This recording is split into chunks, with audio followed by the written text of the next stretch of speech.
안녕하세요. 이혼한 친정부모님을 둔 30대 이혼녀입니다. 친정부모님께서는 제가 중학교에 들어갈 무렵 이혼을 하셨습니다. 제가 어렸기에 무슨 일로 두 분이 이혼까지 하게 되신 건지는 모르지만 성격 차이라고 들었어요. 이혼 후에도 한동안은 두 분께서 서로 왕래를 하셨습니다. 제가 비록 어머니랑 살고 있기는 했지만 아버지도 한 달에 한두 번 정도는 꼭 만나서 밥도 먹고 쇼핑도 다니고 했고요. 그러다 아버지께서 재혼을 하셨고 제가 대학교를 졸업할 무렵 어머니께서도 재혼을 하셨습니다. 두 분 다 좋은 분을 만나서 새로운 인생을 꾸리고 계시고 저와 관계도 나쁘지 않아요. 저는 그래도 나름대로 잘 컸다고 생각했는데 이런 가정사 때문인지 결혼은 하고 싶지가 않더라고요. 부모님께서는 그래도 각자의 위치에서 저에게 최선을 다해 사랑을 주셨지만 그럼에도 불구하고 복잡한 가정 환경 때문에 제가 상처를 많이 받았던 것 같아요. 그러다 지금의 남편을 알게 되었습니다. 남편과는 운동을 하면서 알게 된 사이예요. 저는 대학교 졸업 후 대기업 계열사에 운 좋게 한 번에 취업을 했어요. 덕분에 사회 초년생부터 또래 친구들보다 많은 연봉을 받게 되었습니다. 학자금 대출을 상환하는 것을 제외하곤 정말 악착같이 돈을 모았어요. 그런 와중에 유일하게 제 나름대로 사치라고 부린 것이 운동이었고 남편은 제 운동을 도와주는 트레이너였습니다. 남편은 처음부터 저에게 노골적으로 관심을 보이며 다가왔어요. 하지만 남편도 나이가 이미 30이 넘었었고 보통 그 나이대 남자들은 다들 결혼을 생각하잖아요. 그래서 남편에게 먼저 저는 결혼 생각이 없다고 이야기했지요. 그런데 남편은 어쨌든 일단은 만나보자고 자기가 제 생각을 바꿀 수 있을지도 모르지 않냐입니다. 그런 자신만만한 남편의 모습에 끌려서 연애를 하게 되었네요. 남편과는 사상도 취미도 잘 맞아서 한마디로 다툴 일이 없었습니다. 무엇보다 남편과 있으면 잊고 지냈던 가족과의 시간이라고 해야 하나요? 안정감이 느껴져서 한시도 떨어지기가 싫었지요. 남편과 함께라면 따뜻한 가정을 이룰 수 있을 것 같다는 확신이 들 무렵 남편이 프로포즈를 해왔고 저는 좋다고 했네요. 결혼 준비를 하면서 남편과 제 경제적 상황이 차이가 많이 난다는 사실을 알게 되었지만 크게 문제 삼지 않았어요. 저희 부모님도 두 분 다 돈도 잘 벌고 능력이 있으셨지만 결국엔 헤어지셨으니까요. 한편 어머님 아버님께서는 다른 것보다 저희 부모님이 이혼을 하셨다는 사실이 마음에 안 드신다더군요. 하지만 솔직히 제가 느낀 건 당신 아들 조건이 제 조건보다 딸린다는 사실을 이혼 가정이라는 사실 하나로 소위 퉁치시려는 것 같았어요. 결혼 생각이 없던 제가 남편을 만나 결혼이 하고 싶어졌는데 생각지도 못한 시부모님의 반대에 부딪히니까 더 하고 싶어지대요. 원래 하지 말라면 더 하고 싶은 게 사람 마음이라더니 비록 이혼은 하셨지만 저에게 항상 미안한 마음을 갖고 계셨던 아버지와 어머니께서 이 사실을 아시고는 신혼집을 마련해 주시겠다 하셨습니다. 이 정도면 시댁에서도 싫다고는 못할 거라 하시면서요. 아니나 다를까 시부모님은 제가 집을 해오겠다 하니 한층 누그러지신 모습으로 결혼을 허락해 주셨습니다. 결혼에 이르는 과정에 있어서 약간의 잡음이 있었지만 그래도 앞으로 내 가정 하나 잘 지키며 잘 살면 된다고 생각했어요. 그런데 생각지도 못한 복병이 있었습니다. 그건 바로 남편의 누나, 신우였지요. 정확히 말하자면 문제의 시작은 신우였지만 이를 이렇게 키운 건 시부모님이고 하긴 누굴 탓하겠어요? 상황 파악도 똑바로 못하는 남편이 제일 문제였지요. 신우와 처음부터 사이가 안 좋았던 건 아닙니다. 나이 차이도 얼마 안 나고 제가 언니가 없다 보니 가능만 하다면 신우랑 자매처럼 지내고 싶었어요. 신우 역시 저와 같은 마음일 거라 생각했던 건 신우가 먼저 만나자 밥 먹자 차 마시자며 저를 불러냈거든요. 당시 신우는 저희 부부보다 일찍 결혼한 상황이었고 아이는 없었으며 일은 하지 않고 있었습니다. 대학교는 다니다 중퇴를 했고 이후로는 시부모님께 용돈을 받아서 생활을 했지 일은 해본 적이 없답니다. 그래서 친구도 없는지 툭 하면 외롭고 심심하다고 연락을 해왔어요. 평일이고 주말이고 낮이고 밤이고 대중 없이 말이에요. 솔직히 처음 몇 번은 저도 좋은 마음으로 신우의 투정을 받아주었습니다. 나이만 많다 뿐이지 정신적으로는 어리구나 싶어서 제가 손 아래 사람임에도 불구하고 언니의 마음으로 품어주려고 했지요. 같이 두어 번 쇼핑을 간 적도 있는데 한 20만 원짜리 가디건을 몇 번이고 들었다 놨다 하길래 그러지 말고 마음에 들면 사라고 했더니 남편 눈치가 보인다더라고요. 괜히 안 된 마음이 들어서 제가 기분 좋게 선물을 해주기도 했고요. 이 밖에도 생색내자는 게 아니고 저도 제 자신이 호구 같은 짓거리를 했다는 걸 지금은 압니다만 그 당시에는 신우랑 만나서 돈 들어가는 건 대부분 제가 다 냈던 것 같아요. 그런 신우와 소원해지게 된 건 아무래도 제가 승진을 하게 되면서 더 바빠졌기 때문이에요. 휴가나 오히려 쉴 수 있는 날은 많아졌지만 일이 많다 보니 오히려 전보다 더 짬을 낼 수가 없는 아이러니한 상황이었지요. 어쩔 수 없이 신우가 놀자고 하는 걸 몇 번 거절할 수밖에 없었는데 이걸 신우는 제가 자기를 무시한다고 생각했던 모양입니다. 오해할 수도 있는 거고 그러면 저랑 둘이 풀려고 했으면 좋았을 텐데 무슨 우리가 17살 고등학생도 아니고 그걸 시부모님한테 일렀더라고요. 정말 유치하다고 생각한 건 이후로 어머님께서 저에게 보여주신 행동들입니다. 가족 모임이 있으면 그렇게 신우를 옆에 딱 끼고 앉아서는 우리 딸 하시는 건 기본이고 이런 건 솔직히 별로 신경이 쓰이지도 않았지만요. 한 번은 신우가 무슨 이야기를 하니까 그럴 땐 친정으로 오면 되지. 우리 딸은 여기 이렇게 친정이 딱 버티고 있잖아. 그러시는 거예요. 그러더니 저를 보고는 너는 친정도 없고 부럽지? 그러시대요. 그 말을 들었을 때 제 심정은 솔직히 저도 어떻게 묘사를 해야 할지 모르겠네요. 이따금씩 어머니와 밖에서 만나 밥도 먹고 쇼핑도 하고 할 건 하고 있지만 그래도 친정이라고 부를 만한 장소가 없다는 건 사실 가슴 아픈 일이거든요. 이런 제 속마음을 언젠가 한번 신우에게 털어놓은 적도 있고요. 그런데 어머님과 합세하여 그걸 약점으로 저를 상처 주려고 했다는 게 어처구니가 없고 잔인하다 싶더라고요. 이후로는 솔직히 그 두 사람으로도 안 보이대요. 그러다 신우가 임신을 했다는 소식을 전해왔습니다. 한동안 왕래는커녕 연락도 없이 지내다가 뜬금없이 전화를 걸어와서는 임신했다며 저는 왜 임신을 못하냐고 묻더라고요. 그때 신우는 결혼한 지 4년 차인가 그랬고 저는 결혼한 지 이제 막 1년을 지나고 있을 때였는데 말이에요. 말 같지도 않은 소리에 딱히 대꾸할 말도 없고 그래서 때가 되면 생기겠죠 하고 말았습니다. 대충 통화하고 전화를 끊으려는데 축하 안 해주냐고 묻더라고요. 축하해드렸잖아요 라고 대꾸하니 맨입으로 축하를 하냐며 자기가 필요한 게 있다고 문자로 보낸답니다. 어이가 없어서 전화를 끊고 정말 1분도 안 걸려서 문자가 하나 오더라고요. 무슨 프랑스 왕실에서 쓰던 임산부 전용 크림이라나 어쩐다나. 근데 그게 가격이 50만 원도 넘더라고요. 어이가 없어서 남편에게 그 문자 그대로 전달하니까 임신을 매번 하는 것도 아닌데 그냥 사주잡니다. 저는 싫다고 내가 임신하라고 부탁을 한 것도 아닌데 왜 사줘야 하는지 모르겠다 했습니다. 막말로 제가 내키면야 해줄도 있었겠지만 무슨 저한테 맡겨놓은 사람 마냥 구는 그 태도가 너무 짜증나더라고요. 남편더러 축하해주고 싶고 사주고 싶으면 당신 돈으로 알아서 하라고 했습니다. 그리고 저는 한동안 바쁘게 살았습니다. 아는 선배의 창업 제안을 받아들이면서 회사를 관뒀거든요. 회사를 다니면서 할 수도 있었겠지만 괜히 욕심내다가 이도저도 안 될까봐 과감한 결정을 내렸어요. 남편에게는 창업 이야기는 안 하고 잠시 쉬어가려 한다고만 했습니다. 그런데 남편이 신우에게 뭐라고 이야기를 한 건지 신우는 제가 잘려놓고 거짓말을 한다고 생각하더라고요. 이제 백수돼서 어쩌냐며 그 나이엔 취직도 잘 안 될 텐데라고 걱정하는 척 비아냥거리는 신우에게 사실관계를 바로잡아줄까 하다가 그러게요 하고 말았습니다. 대화도 말이 통해야 하는 거지 시간 낭비다 싶어서 말도 섞기 싫었거든요. 그런데 신우가 이참에 올케 노릇 좀 하라면서 자기 산후조리를 해달라대요. 말 같지도 않은 소리에 말문이 다 막히더라고요. 산후조리를 부탁할 거면 차라리 어머님께 해라. 왜 나한테 그러냐 하니까 자기는 서울이 좋다며 어머님 있는 곳까지 가기 싫답니다. 어머님은 참고로 서울에서 2시간 좀 넘는 거리에 살고 계셨어요.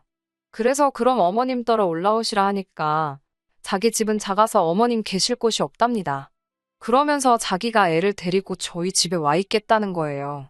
저는 안 된다고 싫다고 거절했습니다. 평소에 그렇게 어머님이랑 둘이서 엄마가 어쩌고 딸이 어쩌고 친정 어쩌고 서로 물고 빨고 난리더니 왜 이럴 때 나를 찾나 싶어서 열불이 솟던데요. 그날 저녁 퇴근하고 돌아온 남편이 저더러 얘기를 좀 하잡니다. 벌써 지 누나랑 통화했겠지 싶어서 남편이 말을 꺼내기도 전에 싫다고 했어요. 못한다고, 신우가 내 집에 와 있는 것도 싫고 애 봐주는 것도 싫고 안 된다고요. 직장 생활 10년 하고 이제 잠깐 재충전 좀 하려고 쉬는 건데 신우 산후조리 같은 소리 한다고. 아주 그냥 남편한테 말할 틈도 안 주고 다다다다 쏴붙였어요. 그리고는 남편한테 이 집에 신우가 발 한 발자국이라도 들이는 순간 이혼인 줄 알라고 아주 강하게 선을 그었네요. 솔직히 이혼까지 생각한 건 아니었지만 적어도 이렇게 해놓으면 지들 멋대로 굴진 않겠지. 그렇게 생각한 거예요. 말을 3개 해놓은 덕분인지 결국 신우 남편이 집을 비워주고 그 집에서 어머님이 신우 산후조리를 해주셨습니다. 그런데 그 일로 인해 저를 진짜 무슨 꽃마냥 두고두고 싶더라고요. 그러던지 말던지 나랑 남편만 잘 살면 되지. 그렇게 생각하고 어찌저찌 시간은 또 흘렀습니다. 그 사이에 선배와 시작한 사업도 어느 정도 자리를 잡아갔고 출퇴근 시간도 아까워서 사무실 근처로 집을 알아보기 시작했지요. 그러자 어머님께서 그럴 것 같으면 지금 사는 집은 신은혜한테 세를 주는 게 어떻겠냐고 물어보시더군요. 전 시세에만 맞게 거래된다면 괜찮다고 했고요. 그런데 어머님께서 터무니없는 금액을 제시하셨습니다. 가족끼리 너무 빡빡하게 굴지 말라면서 5천만 원이면 어떠냐고 그러시더라고요. 이 이야기가 나왔을 때 부동산 시장이 안 좋아져서 집값이 떨어지고 있던 건 사실입니다. 하지만 아무리 그래도 대출 없이 4억이 넘어가던 집인데 전세로 5천에 들어온다는 건 말이 안 되잖아요. 저는 어머님께 농담하지 마시라고 했지만 어머님의 표정을 보니 진심으로 하신 말씀이라는 걸 알 수 있었고 이러다간 큰일 나겠구나 싶어서 그렇게는 안 된다 했습니다. 그리고는 며칠 뒤 아버님 생신도 축하드릴 겸 시부모님과 신우내외 그리고 저희 부부가 모두 모여 식사를 하게 되었어요. 아무래도 서로 하호 웃고는 있었지만 분위기가 어색하니 속 좋지는 못했지요. 그때 신우가 신우 남편한테 올케가 우리 딸 싫어하는 거 알아? 그러는 거예요. 제가 그게 무슨 말이냐고 물으니 우리 딸이 싫으니까 산후조리도 안 도와주고 이번에 새 들어가 사는 것도 안 된다고 한 거 아니냐입니다. 저도 모르게 한숨이 나오더라고요. 형님, 상식적으로 생각을 좀 해보시라고. 산후조리도 그렇고 전세도 그렇고 너무 억지 아니냐고. 아무리 여기 사람들이 다 형님 편이라고 해도 말이 되는 소리를 하시라고 써붙였어요. 그러자 아버님께서 저더러 잠깐 이야기 좀 하자며 절 밖으로 불러내시더군요. 아버님께서는 저더러 왜 자꾸 신우에게 모진 말을 하냐면서 아무리 신우가 못났어도 엄연히 제 윗사람인데 그렇게 말대꾸하는 건 보기 좋지가 못하다 하시더군요. 그리고 산후조리 때는 당신도 마음이 안 좋았지만 꼭 참으셨답니다. 시부모가 멀리 살고 형제라곤 남동생 하나 있고 거기다 저더러 당시 집에서 놀고 있지 않았냐면서 노는이 신우 산후조리라도 도와줬으면 지금 당신이나 어머님한테 얼마나 인정받고 예쁨 받았겠냐고요. 저는 아버님께 신우 뒷수발이나 들어주면서 인정받고 싶은 생각 없다고 솔직하게 말씀드렸습니다. 앞으로도 신우나 어머님이 억지 부리시는 거 받아줄 생각 전혀 없다고도 덧붙였고요. 그때 저와 아버님의 대화가 길어져서인지 온 가족들이 식당 밖으로 나오더군요.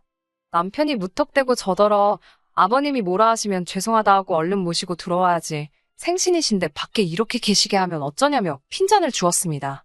그리고 신우도 질세라 한마디 거들더군요. 자기 말도 무시하고 어머님 말씀도 무시하더니 이제 아버님한테까지 대드냐며 눈에 뵈는 게 없냐고요.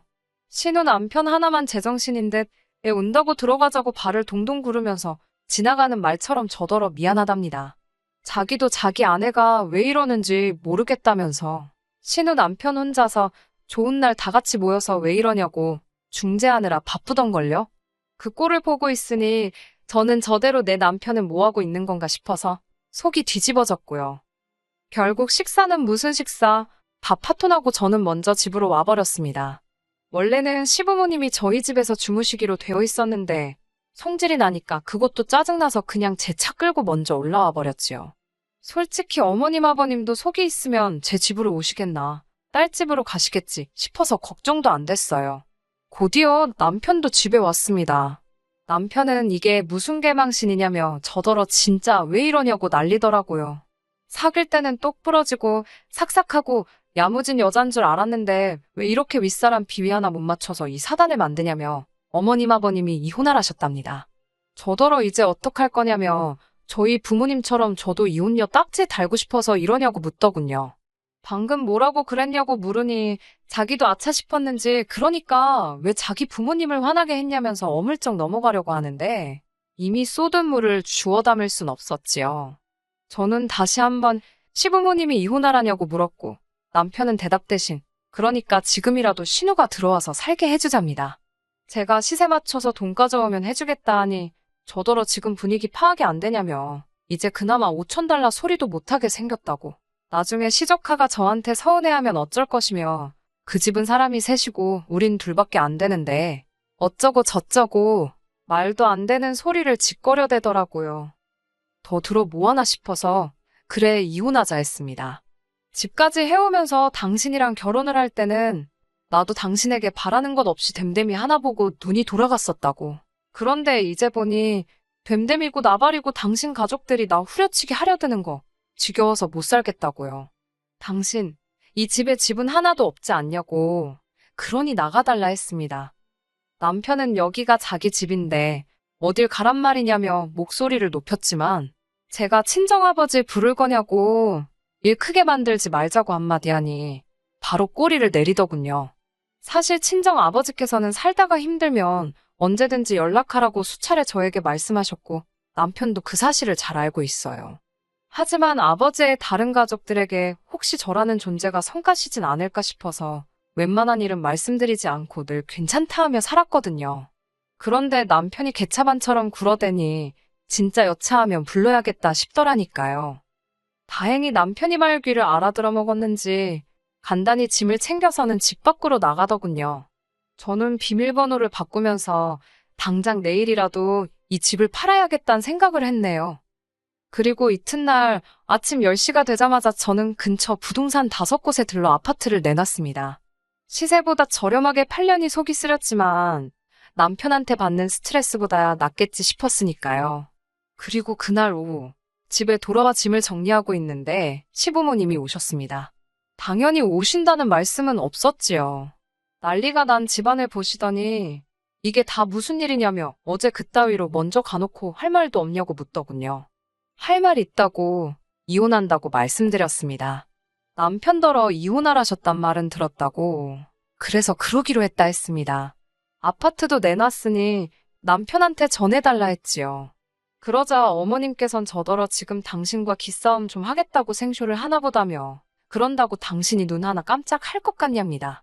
하시던지 마시던지 상관없다고 협의 이혼이 깔끔하고 좋겠지만 안 되면 소송 가야지 어쩌겠냐고 했어요. 어머님 아버님의 폭언으로 이혼 사유 잡을 거고 신우한테도 위자료 청구하겠다고요. 그제서야 어머님은 저더러 당신 딸이 성격이 워낙에 예민하다 보니 수더분한 제가 좀 맞춰주면 좋겠다 싶어서 저를 편하게 대하신 거라며 앞으로는 저도 당신 딸이다 생각하고 애지중지 대해주시겠답니다. 그러면서 부모 없는 서러움 당신이 다 채워주시겠다는 개똥 같은 소리를 하시대요. 저희 부모님 건강히 살아계신데 그게 다 무슨 말씀이시냐. 그런 마음 씀씀이 감사하지도 않고 필요도 없다 전했습니다. 그리고는 결국 남편과는 협의 이혼을 하게 되었어요. 남편도 딴에 어디 가서 조사를 했는지 처음엔 소송 가자 아주 난리부르스를 쳤거든요. 그런데 어느 날 기가 푹 죽어와서는 협의로 하잡니다. 이래도 그만 저래도 그만 어차피 빈털털이 털어봤자 먼지나 나오고 말 그 주머니 관심도 없어서 그러자 했네요. 이후로 아파트 팔아서 그 돈 적금에 묶어버리고 저는 오피스텔로 들어가 버렸습니다. 남편이 혼수랍시고 채워넣었던 제 성에도 안 차는 그 가구들 신은혜로 보내줬고요. 남편에 대한 소문은 건너 들었는데 듣자 하니 시부모님네로 들어가나 보더라고요. 제 집이 지 집이다 생각하고 저랑 사는 동안 그나마 몇 푼 들고 있던 것도 야금야금 다 써버린 모양이다 싶대요. 아무튼 저는 이혼을 했다 뿐이지 크게 달라진 거 없이 잘 지내고 있습니다. 끝까지 들어주셔서 감사합니다. 오늘의 사연은 여기까지입니다. 구독과 좋아요, 알람 설정 부탁드리고 더 좋은 사연으로 다시 찾아뵙겠습니다. 감사합니다.